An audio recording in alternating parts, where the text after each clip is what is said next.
أعوذ بالله من الشيطان الرجيم.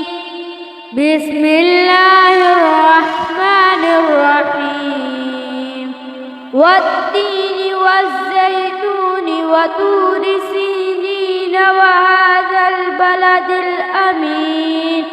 لقد خلقنا الإنسان في أحسن تقويم ثم رددناه أسفل سافلين إلا الذين آمنوا وعملوا الصالحات فلهم أجر غير ممنون. وما يكذبك بعد بالدين. أليس الله بأحكم الحاكمين. صدق الله العظيم.